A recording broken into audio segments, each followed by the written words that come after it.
السلام علیکم ورحمۃ اللہ وبرکاتہ۔ بسم اللہ الرحمن الرحیم، الحمد للہ وکفی وسلام علی عبادہ الذین اصطفی، اما بعد فاعوذ باللہ من الشیطان الرجیم، بسم اللہ الرحمن الرحیم، واعتصموا بحبل اللہ جمیعا ولا تفرقوا، صدق اللہ العظیم۔ وقال النبی صلی اللہ علیہ وسلم، ید اللہ علی الجماعہ، او کما قال صلی اللہ علیہ وسلم۔ محترم بزرگوں، دوستوں، میرے دینی اور ایمانی بھائیوں، اللہ تبارک و تعالی نے ہم سب کو امت واحدہ بنایا ہے۔ قرآن کریم میں اللہ تبارک و تعالی کا بہت صاف، صریح اور واضح اعلان ہے۔ اللہ تعالیٰ فرماتے ہیں ان ھذہ امتکم امۃ واحدہ وانا ربکم فاعبدون، کہ یہ امت واحدہ ہے اور میں تمہارا پروردگار ہوں، لہذا تم میری ہی عبادت کرو۔ جناب نبی کریم صلی اللہ علیہ وسلم کو جس زمانے میں نبی برحق بنا کر مبعوث کیا گیا تھا، اس زمانے میں ہم سنتے ہی رہتے ہیں کہ بے پناہ برائیاں عام تھیں، معاشرہ غلط روش کا شکار تھا، سوسائٹی اور سماج میں بے پناہ بگاڑ تھا، ہر طرف چوری، سینہ زوری، برائیاں، بدکاریاں، ڈاکہ زنی بالکل عام بات تھی۔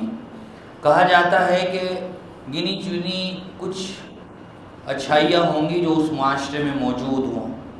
یہی وجہ ہے کہ اس زمانے میں اس معاشرے کے لیے اور سماج کے لیے ایک ایسے آدمی کی ضرورت تھی جو امت کو پھر سے راہ راست کی طرف گامزن کر سکے، صراط مستقیم کی طرف لوگوں کو دعوت دے اور انہیں اپنے اس پاک پروردگار کا تعارف کرائے جو اس پوری کائنات کا خالق ہے، مالک ہے اور رازق ہے۔ چنانچہ ایسا ہی ہوا۔ جناب نبی کریم صلی اللہ علیہ وسلم نے نبوت کی سرفرازی کے بعد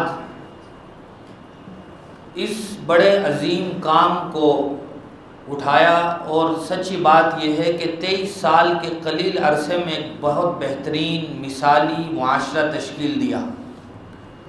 صحابہ اکرام حضور اکرم صلی اللہ علیہ وسلم کے خصوصی اور براہ راست شاگرد تھے۔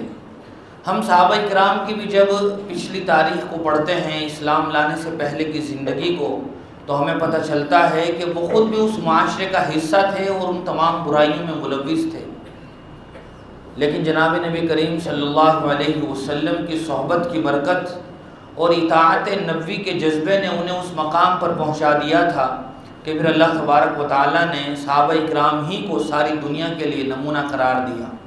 اس لیے قرآن کریم کے پہلے پارے میں اللہ تعالیٰ نے یہ بات ارشاد فرمائی، فَإِنْ آمَنُوا بِمِثْلِ مَا آمَنْتُمْ بِهِ فَقَدِ اهْتَدَوْا، کہ ان جیسا ایمان لاؤ جیسا ایمان یہ لائیں، یعنی صحابہ اکرام رضوان اللہ تعالیٰ علیہ مجمعین۔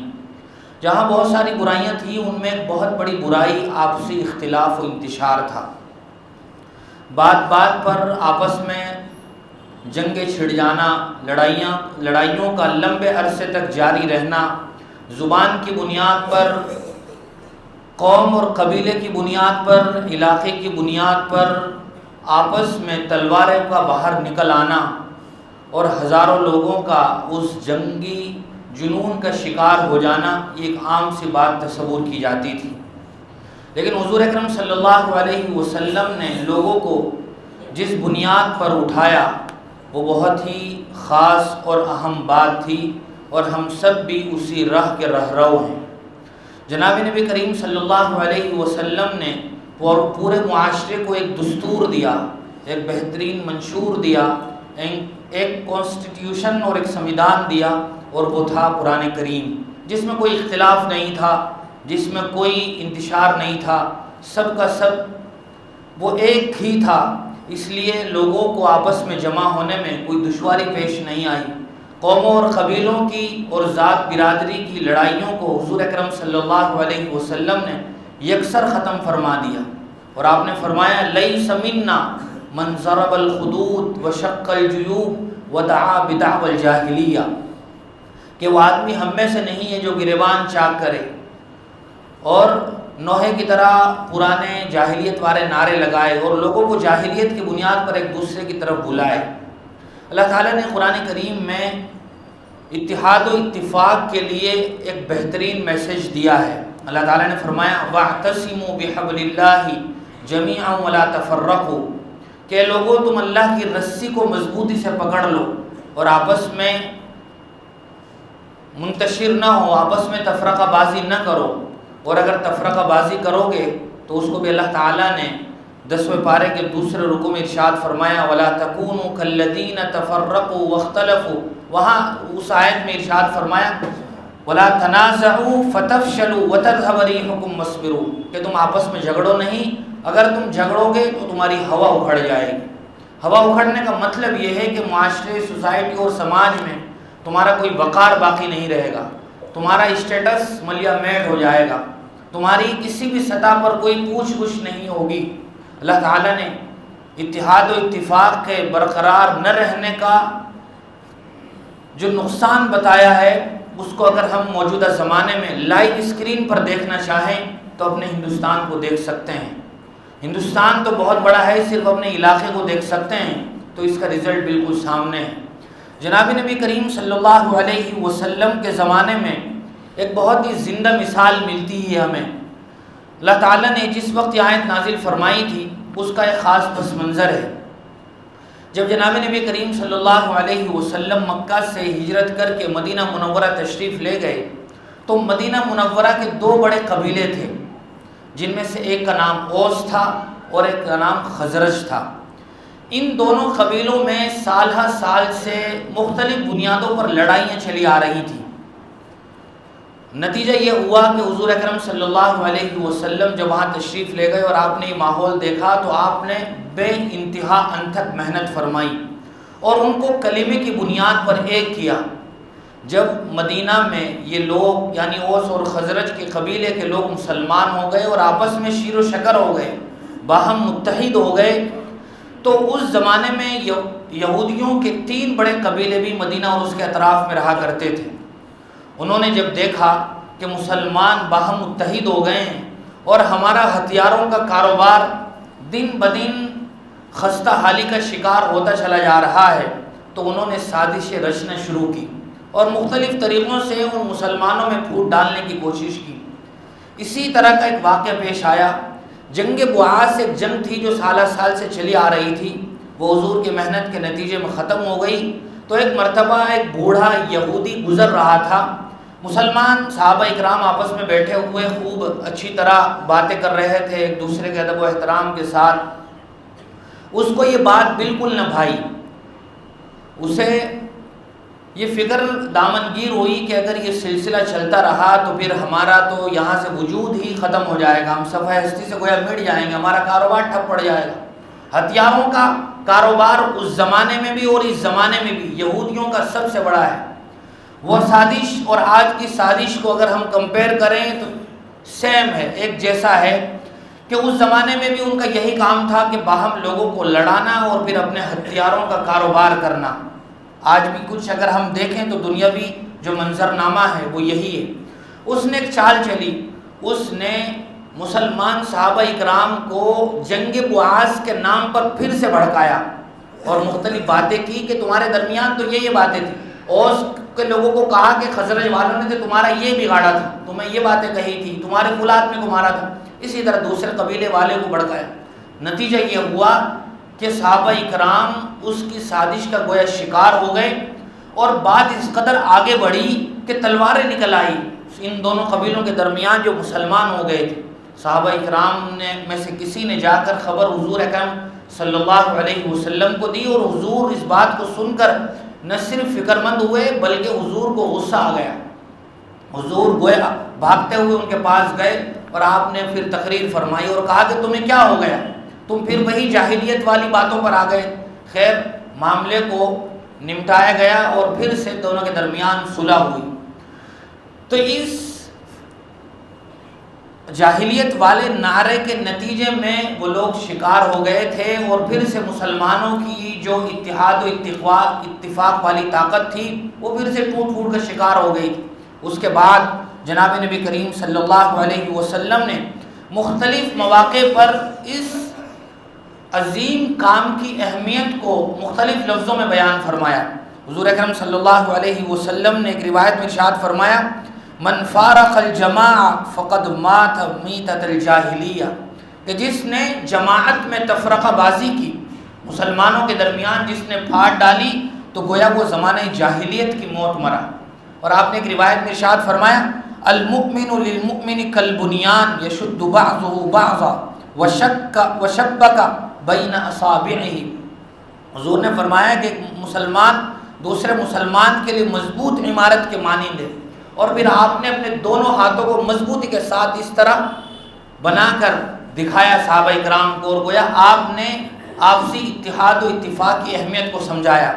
پھر اسی طرح حضور اکرم صلی اللہ علیہ وسلم نے ایک دوسری روایت میں ارشاد فرمایا، مثل المؤمنین فی توادہم وتراحمہم وتعاطفہم مثل الجسد اذا اشتکا منہ عضو تداعی لہ سائر الجسد بالسہر والحمى۔ حضور نے فرمایا کہ ایک دوسرے کے ساتھ خیرخواہی میں، مہربانی میں مسلمانوں کی مثال تو ایک جسم کے مانند ہے۔ جسم کے کسی ایک عضو کو بھی اگر کوئی تکلیف پہنچتی ہے، درد ہوتا ہے، تو ایسا نہیں ہے کہ صرف وہی عضو پریشان ہوتا ہے، بلکہ سارا جسم ہلکان ہو جاتا ہے۔ سر میں درد ہوا تو ایسا نہیں ہے کہ اس درد کا اثر صرف درد تک ہے، بلکہ پاؤں کے ناخن تک انسان تڑپ جاتا ہے۔ تو حضور نے اس مثال کے ذریعے سے مسلمانوں کی آپسی اسی مہربانی اور اسی آپسی اتحاد و اتفاق کو حضور نے سمجھایا۔ اور پھر آپ نے یہ بات بھی ارشاد فرمائی کہ جس طرح بیماری میں انسان کا سارا جسم تڑپ جاتا ہے، ایسے ہی مسلمان دنیا کے کسی بھی کونے میں، کالا گورا، کسی بھی قوم قبیلے علاقے سے تعلق رکھنے والا کوئی آدمی پریشان ہوتا ہے، تو ہندوستان کے یا یہ کہ دنیا کے دوسرے کونے میں رہنے والا آدمی بھی پریشان ہو جاتا ہے۔ اور اسی اتحاد و اتفاق اور اسی مضمون کی بنیاد پر یگانگت کو مسلمانوں نے ہر دور میں دیکھا۔ ماضی قریب کا واقعہ اور ابھی تازہ واقعہ غزہ کا ہے۔ غزہ کے لوگ جس علاقے میں بستے ہیں اور فلسطین کا علاقہ جہاں موجود ہے، وہ یہاں کے لوگوں سے ہزاروں کلومیٹر دور ہے، لیکن ان کی پریشانی کو دیکھ کر ہندوستان میں چھوٹے سے گاؤں میں رہنے والے مسلمان کا دل کا بے قرار ہو جانا، بے چین ہو جانا، وہ اسی حدیث کی واضح تشریح ہے۔ اسی طرح حضور اکرم صلی اللہ علیہ وسلم نے ارشاد فرمایا، علیکم بالجماع وایاکم والفرقہ، کہ تم جماعت کو یعنی اتحاد و اتفاق کو لازم پکڑو اور آپس میں بٹنے سے بچو۔ اور اگر کوئی آدمی ایسا کرتا ہے تو گویا وہ شیطانی سازش کا شکار ہو جاتا ہے، آپس میں افتراق و انتشار پیدا کرتا ہے۔ پھر حضور اکرم صلی اللہ علیہ وسلم نے ارشاد فرمایا، المسلم اخو المسلم، کہ مسلمان مسلمان کا بھائی ہے۔ مسلمانوں میں رہنے والے آدمی کا کوئی بھی وطن ہو، مسلمانوں کا جو اصل نقطہ اتحاد ہے وہ تو ایمان اور اسلام ہے۔ اللہ تعالیٰ نے قرآن کریم میں ارشاد فرمایا، انما المؤمنون اخوہ، کہ تمام مسلمان آپس میں بھائی ہیں۔ اور پھر آپ نے صحابہ اکرام کے پرانے دور کو بھی اللہ تعالیٰ نے قرآن کریم میں ذکر فرمایا۔ اللہ تعالیٰ فرماتے ہیں، وَاذْكُرُوا إِذْ كُنْتُمْ أَعْدَاءً فَأَلَّفَ بَيْنَ قُلُوبِكُمْ فَأَصْبَحْتُمْ بِنِعْمَتِهِ إِخْوَانًا۔ صحابہ اکرام کو یہ بات یاد دلائی تھی اللہ تعالیٰ نے کہ اس زمانے کو یاد کرو جب تم آپس میں گتھم گتھا تھے، تم ایک دوسرے کے جان کے دشمن تھے، لیکن اللہ تعالیٰ نے کلمے کی بنیاد پر اور ایمان کی بنیاد پر تم کو ایک دوسرے کا بھائی بنا دیا۔ اور پھر آپ نے ایک دوسری بات میں فرمایا حضور نے کہ وَلَا تَنَاجَشُوا وَلَا تَبَاغَضُوا وَلَا تَدَابَرُوا وَكُونُوا عِبَادَ اللَّهِ إِخْوَانًا، کہ آپس میں ایک دوسرے کے دشمن نہ بنو، ایک دوسرے کے خلاف سازش مت کرو، ایک دوسرے سے بغض مت رکھو، بلکہ اللہ کے بندے بن کر ایک دوسرے کے بھائی بن کر رہو۔ ان تمام تر حدیثوں کا نتیجہ یہ ہونا چاہیے تھا کہ مسلمان آپس میں کلمہ واحدہ کی بنیاد پر ایک ہوتے، لیکن اگر دنیا اور بطور خاص ہندوستان کے موجودہ منظرنامے پر غور کیا جائے تو ہمیں پتہ چلتا ہے کہ جس قدر ٹکڑیاں اور جس قدر ٹولیاں اور جس قدر افتراق و انتشار اور جس قدر آپسی عداوتیں، بغض اور دشمنیاں مسلمانوں میں ہیں، اتنی اس کی کوئی مثال نہیں ملتی ہے۔ صرف چھوٹے سے علاقے میں ہی مسلمان اتنی ساری چیزوں کی بنیاد پر آپس میں ایک دوسرے سے نفرت رکھ رہے ہیں اور آپس میں ایک دوسرے کے ایسے دشمن ہیں کہ جس کی سنت اور شریعت میں کوئی بنیاد نہیں. کوئی آدمی صرف نسل اور برادری کی بنیاد پر ایک دوسرے سے خار کھائے بیٹھا ہے. کوئی آدمی علاقے کی بنیاد پر دوسرے سے دشمنی پال رہا ہے. کوئی آدمی زبان کی بنیاد پر ایک دوسرے سے دشمنی پال رہا ہے. کوئی آدمی اپنے سیاسی مفاد کے نتیجے میں اور حکمرانوں کی خود غرضی کے نتیجے میں بڑھ رہا ہے. جو لوگ ہم پر حکومت کر رہے ہیں انہوں نے بھی اسی بات کو اپنایا. ڈیوائڈ اینڈ رول کی جو بہت بہترین اور کامیاب پالیسی تھی انگریزوں کی، اسی پالیسی کو بنیاد بنا کر آج کے حکمرانوں نے بھی مسلمانوں کو آپس میں بانٹا. اور اسی طرح جو پھر غیروں کی سازشیں ہیں اس کا شکار ہو کر مسلمان آپس میں ایک دوسرے کا شکار ہو گئے. فرقہ واریت اس طرح پھیلی کہ ہماری مسجدیں الگ ہو گئی، ہمارے محلے الگ ہو گئے، اور آپس میں رشتہ داری کی بنیاد یہی چیزیں بننے لگی. مختلف فرقوں کے نام لے لیے جائیں تو اتنے سارے ہیں کہ انہی میں وقت گزر جائے گا کہ کتنے سارے فرقے ہیں مسلمانوں میں کہ جس کی بنیاد پر آپس میں مسلمان بٹ گئے. اور اس بٹنے کا نتیجہ پھر غیروں نے اس طرح اٹھایا کہ مسلمانوں کی یہ صورتحال بنی اور یہ گت بنی جو آج ہم دیکھ رہے ہیں. حالانکہ اللہ تعالیٰ نے تو مختلف عبادتوں کے ذریعے سے بھی ہمیں تعلیم دی تھی کہ مسلمانوں کو متحد رہنا ہے. نمازیں گھر پر بھی پڑھی جا سکتی تھی، بلکہ اگر تنہائی میں رہ کر نماز پڑھی جاتی تو زیادہ خلوص کا اظہار ہوتا. لیکن اس کے باوجود اللہ تعالیٰ نے گھروں میں نماز پڑھنے کے بجائے ایک جگہ جمع ہو کر جماعت کے ساتھ نماز پڑھنے کا حکم دیا. تو اس کی جہاں بہت ساری حکمتیں اور مصلحتیں، وہاں ایک بنیادی سبب یہ بھی تھا کہ اتحاد کا مظاہرہ ہو، یونٹی کا مسلمانوں کے درمیان سے میسج جاتا ہو. اسی طرح ہم دیکھتے ہیں کہ جمعہ اور عیدین میں محلے پڑوس کی مسجدوں سے باہر نکل کر میدان میں جا کر نماز سے عید کا حکم دیا گیا. اسی طرح جمعہ کی نماز میں علاقے کی بڑی مسجد میں جا کر نماز کا حکم دیا گیا. کھان پان کے لحاظ سے، موسم کے لحاظ سے مختلف زمانوں میں روزے کا حکم دیا جا سکتا تھا کہ فلاں آدمی فلاں موسم میں روزہ رکھ لے، فلاں آدمی فلاں موسم میں، فلاں علاقے والے. لیکن ایسا نہیں ہوا، بلکہ ایک ہی وقت میں دنیا کے تمام مسلمانوں کو روزہ رکھنے کا حکم دیا گیا تاکہ ساری دنیا کے سامنے اس اتحاد کا میسج جائے اور پیغام پہنچے. کسی بھی وقت میں حج کیا جا سکتا تھا، لیکن ساری دنیا کے مسلمانوں کے لیے حج کے 5 دن ایک ہی وقت میں کیوں مخصوص کیے گئے؟ اس سے بڑی حکمت اور مصلحت کچھ نہیں ہو سکتی کہ مسلمانوں کے درمیان اس اتحاد کا مظاہرہ ہو. لیکن ان سب کے باوجود مسلمانوں میں جو افتراق اور انتشار ہے، علامہ اقبال نے کہا تھا منفعت ایک ہے اس قوم کی، نقصان بھی ایک ہی، سب کا نبی، دین بھی، ایمان بھی ایک، حرم پاک بھی، اللہ بھی، قرآن بھی ایک. کچھ بڑی بات تھی، ہوتے جو مسلمان بھی ایک. فرقہ بندی ہے کہیں اور کہیں ذاتیں ہیں. کیا زمانے میں پنپنے کی یہی باتیں ہیں؟ بتانے رنگ و خو کو توڑ کر ملت میں گم ہو جا، نہ تورانی رہے باقی، نہ ایرانی نہ افغانی. ہوس نے کر دیا ہے ٹکڑے ٹکڑے نوع انسان کو، اخوت کا بیاں ہو جا، محبت کی زباں ہو جا.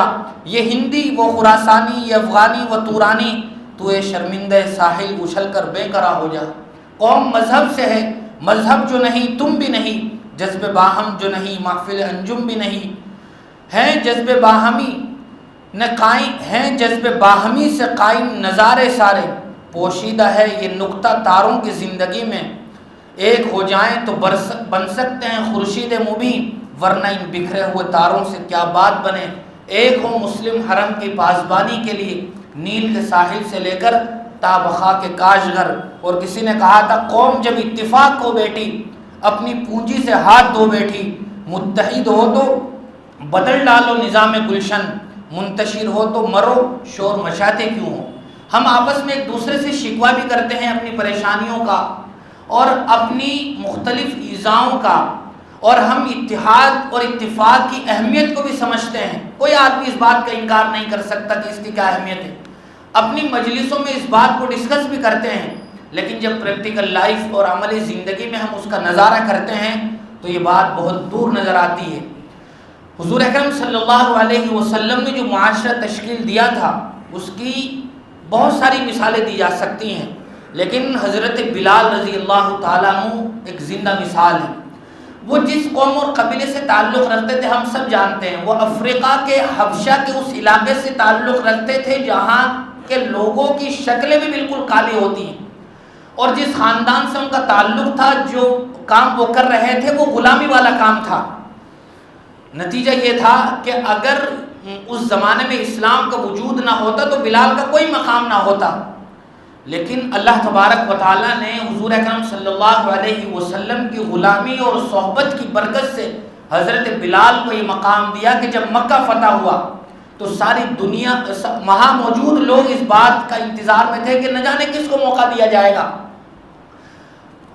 کعبۃ اللہ کے لیے اذان دینے کا، کعبۃ اللہ کی چھت پر کھڑے ہو کر اذان دینے کا۔ مختلف قریش اپنے اپنے لحاظ سے اندازے لگا رہے تھے، لیکن جس شخصیت کو اس کا موقع دیا وہ بلال حبشی تھے، جن کی رنگ، نسل اور جن کے کام کاج کو سبھی کچھ پہچانتے تھے۔ بلکہ کافروں نے تو اس بات کو دیکھ کر یہ کہا تھا کہ کاش میں اس واقعے کو دیکھنے سے پہلے ہی مر چکا ہوتا کہ ایک غلام آدمی کعبۃ اللہ کی چھت پر کھڑا ہو کر اذان دے گا، لیکن ان کو یہ مرتبہ، یہ مقام، یہ عزت اور یہ سربلندی اسلام نے دی تھی۔ حضور کی غلامی کی برکت سے انہیں یہ مقام ملا تھا۔ سلمان فارسی تو فارس کے رہنے والے تھے، وہ جس جگہ سے آئے تھے اس جگہ کی سے تو بہت ساری جنگیں تھی عرب والوں کی، لیکن غلامی صحبت کی برکت سے اللہ تبارک و تعالیٰ نے انہیں بھی بڑا مقام دیا۔ غزوہ احزاب، جس کو غزوہ خندق بھی کہا جاتا ہے، جب وہ جنگ ہوئی تو جہاں بہت سارے لوگوں نے رائے دی، جس ذات کی اور جس شخصیت کی رائے پر عمل ہوا تھا وہ یہی سلمان فارسی تھے۔ انہوں نے حضور کو مشورہ دیا تھا کہ حضور ہم جس علاقے کے ہیں وہاں جنگی پالیسی یہ بھی اپنائی جاتی ہے کہ خندق کھود دی جاتی ہے تاکہ ادھر کا لوگ، ادھر کا آدمی ادھر نہ آ جائے۔ تو ان کے مشورے سے حضور نے بہت لمبی چوڑی خندق کھائی کھدوائی تھی، تو یہ مقام، یہ مرتبہ ان کو اسی سے ملا تھا۔ لیکن جب ہم موجودہ اپنے سسٹم پر اور موجودہ اپنے معاشرے اور سوسائٹی پر نظر ڈالتے ہیں تو افسوسناک صورتحال یہ ہے کہ اتنے پرسنٹ ہونے کے باوجود بہت سارے لوگ سب جانتے ہیں کہ مسلمانوں کی کسی سطح پر کوئی پوچھ گچھ نہیں۔ سیاسی اور راجنیتی اور پولیٹکس میں مسلمانوں کی جو صورتحال ہے وہ ہم سب جان سکتے ہیں۔ ابھی موجودہ تازہ منظر نامہ بہار کا ہے۔ بہار جہاں کہا جاتا ہے کہ مسلمان 20% ہیں یا 18% ہیں، وہاں ان کا جو مقام اور مرتبہ ہے ہم سب دیکھ سکتے ہیں۔ جس آدمی کو ڈپٹی سی ایم کے لیے نامزد کیا گیا ایک سیکولر پارٹی کی طرف سے، وہ اس قوم سے تعلق رکھتا ہے جن کی پوری پاپولیشن صرف 2% ہے، اور اس پوری لسٹ میں مسلمان کسی بھی بڑے عہدے کے لیے طے نہیں کیا گیا ہے۔ ہم اس پر اگر غور کریں گے اس وجہ پر، تو جہاں بہت ساری چیزیں ڈسکس کریں گے وہاں یہ بہت بڑا بنیادی ریزن ہوگا کہ ہم نے اپنے اتحاد کے ذریعے سے انہیں کوئی بھی مضبوط میسج اور پیغام نہیں دیا۔ ایک ہی کانسٹیٹیوئنسی سے اور ایک ہی اسمبلی حلقے سے چار مسلمان کھڑے ہوئے ہیں، تو کوئی اندازہ کر سکتا ہے اس بات کا کہ کوئی بھی ایک مسلمان جیت کر ہماری نمائندگی کر سکتا ہے جا کر؟ جب اتنے سارے لوگ اپنے ذاتی مفاد کی بنیاد پر قوم و ملت کو پیچھے چھوڑ کر کھڑے ہوں گے تو پھر وہی حشر ہوگا جو ہم اپنی نگاہوں سے دیکھ رہے ہیں اور جو کچھ ہم سہ رہے ہیں۔ اگر یہی صورتحال رہی تو آخر اس کے کتنے بھیانک نتائج برآمد ہوں گے آئندہ چل کر، اس کا اندازہ لگانا بہت مشکل ہے، اور جو کچھ ہوگا وہ ہمارے تصورات سے بھی بالاتر ہوگا۔ اللہ تعالی ہم سب کو کلمہ واحدہ کی بنیاد پر متحد فرمائے، اور جناب نبی کریم صلی اللہ علیہ وسلم نے جو امت تشکیل دی تھی اسی امت واحدہ کا ہم نمونہ بن سکیں۔ ایک بہت ضروری میسج ہے ہم سب کے لیے اور جو ہر ایک سے براہ راست جڑا ہوا ہے۔ ابھی بہار الیکشن میں دیکھا ہوگا کہ ایک نئی چیز متعارف ہوئی ہے جس کو SIR کا نام دیا جا رہا ہے۔ جو لوگ نیوز دیکھ رہے ہیں انہیں اندازہ ہوگا کہ اس کا کیا ہوا۔ موجودہ بہار الیکشن میں کتنے کاغذات بنانے کے لیے کہا گیا، تو یہ ایک ایسا میسج ہے جو ہم میں سے ہر ایک سے جڑا ہوا ہے، اور آئندہ 2026 میں جن 7-8 تقریباً صوبوں میں الیکشن ہیں وہاں سب کو اس کی ضرورت پیش آئے گی۔ تو یہ ایک ایسا عمومی میسج ہے جو ہر آدمی کو سننا چاہیے اور اس پر عمل کرنا ضروری ہو گیا ہے، کوئی چارہ نہیں ہے۔ بہت سارے لوگ مختلف لحاظ سے اس کا تجزیہ کر رہے ہیں کہ یہ NRC کی ایک شکل ہے یا NPR کی ہے یا کیا ہے، لیکن بہرحال یہ اب ضروری ہو گیا ہے، جس کے لیے ہم سب کو اپنے طور پر تیاری کرنا ضروری ہے۔ SIR جو نام دیا جا رہا ہے اس کو 3 کیٹیگری میں تقسیم کیا گیا ہے۔ ان میں سے ایک تو یہ ہے کہ جن لوگوں کی پیدائش 1 تاریخ 7واں مہینہ 1987 سے پہلے کی ہے، 1 تاریخ 7واں مہینہ 1987 سے پہلے کی ہے اور 2003 کے ووٹر لسٹ میں ان کا نام ہے، تو ان کو کوئی کاغذ نہیں دکھانا ہے۔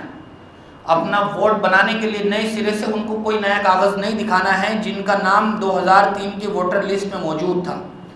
دوسری کیٹیگری یہ ہے کہ جن کی پیدائش 1 تاریخ 7واں مہینہ 1987 سے پہلے کی ہے اور 2003 کی ووٹر لسٹ میں نام نہیں ہے، ان کو اپنی شہریت ثابت کرنے کے لیے، سٹیزن شپ ثابت کرنے کے لیے کوئی ایک کاغذ دکھانا ہوگا کل 11 کاغذات میں سے، کل 11 کاغذات میں سے ایک کاغذ دکھانا ہوگا۔ اور تیسری کیٹیگری یہ ہے کہ جن کی پیدائش 1 تاریخ 7واں مہینہ 1987 کے بعد اور 1 تاریخ 12واں مہینہ 2004 سے پہلے ہوئی ہے، اس کو اپنا کوئی کاغذ اور اپنے والدین میں سے کسی کا کاغذ دکھانا ہوگا۔ اگر اس کے ماں باپ میں سے کسی ایک کا نام 2003 کے ووٹر لسٹ میں ہے تو اس کی کاپی بھی دکھا سکتے ہیں۔ یہ تیسری کیٹیگری ہے۔ پھر چوتھی کیٹیگری ہے جن کی پیدائش 1 تاریخ 12واں مہینہ 2004 کے بعد ہوئی، وہ اپنا کوئی ایک کاغذ اور اپنے ماں باپ میں سے دونوں کے ایک ایک کاغذ دکھائے گا۔ یہ 4 مختلف کیٹیگریز ہیں جن کو ہمیں ذہن میں رکھنا ضروری ہے، اور جو 11 کاغذات ہیں جو دکھائے جا سکتے ہیں اور جو منظور کیے گئے ہیں وہ 11 کاغذات ہیں۔ اس کی ایک لمبی فہرست ہے، مختلف کاغذات ہیں، آپ اس کو بعد میں دیکھ سکتے ہیں۔ یہ کاغذ معزز صاحب کو دے دیا جائے گا، آپ چاہیں تو وہاں گیٹ پر اس کا فوٹو کھینچ سکتے ہیں، اور آپ چاہیں تو گوگل یا یوٹیوب پر سرچ کر کے اس کی پوری جانکاری بھی حاصل کر سکتے ہیں۔ یہ ایک ایسی چیز ہے جس کا ہر ایک سے براہ راست تعلق ہے، اس لیے مسلم تنظیموں اور جمعیتوں کی طرف سے، مسلم پرنسپل بورڈ کی طرف سے بھی یہ ہر ایک مسلمان کے لیے ضروری اپیل ہے، تاکہ ان کو بالکل اینڈ ٹائم پہ الیکشن کے موقع پر زیادہ مشقت کا سامنا نہ کرنا پڑے۔ اللہ تعالی ہم سب کو صحیح سمجھ نصیب فرمائے۔ وآخر دعوانا الحمدللہ رب العالمین۔